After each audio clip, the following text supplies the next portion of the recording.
Hello and welcome to Miss Hannah Loves Grammar. In this video I'll be sharing some quick-fire notes of the AQA Paper 1 Explorations in Creative Reading and Writing and concentrating more specifically on question 4.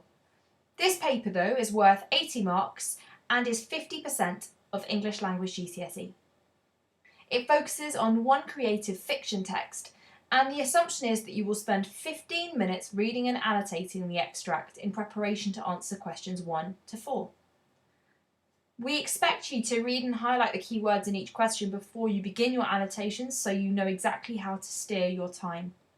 Question 4 though is the big money mark question. So where do you get your marks from anyway? Well, question 4 seeks to help you show and demonstrate how you evaluate a text using a statement. A typical question would be something like this. A student, having read this text, said, "The writer brings the very different characters to life and makes you feel they're real." Something along those lines, an emotive statement that's meant to spark your curiosity. And the actual question is, to what extent do you agree with this student's response? This question has 20 marks, so the expectation for us is 20 minutes of writing time. It's not, however, 20 minutes of thinking time. We've had that 15 minutes of reading time at the start, and we could have spent up to 5 minutes actually just thinking about question 4 and planning it. I'd like to start by telling you my most important tip. As an examiner on this paper, I can assure you that each question is marked separately on these scripts. So if you were to dip into knowledge that you used in your question 2 response for language or your question 3 response on structure, you could bring the same evidence in and you would never be penalised for it because your examiners will only be concentrating on one question. So bear in mind, you could be using evidence you've used in earlier parts of your exam to support a really strong answer with this question. You're really thinking though, how do I actually answer such a statement and ensure I get top band marks? Well, my suggestion to you is that you make a judgment straight away in your topic sentence of how far you agree with the statement. So it might be I fully agree or partially agree with the statement because in your whole response you want to be writing 4 paragraphs. But let's just think about it like this. The structure of these paragraphs is being broken down for you with some sentence starters that I would genuinely recommend you memorising to speed your actual writing time up in the exam.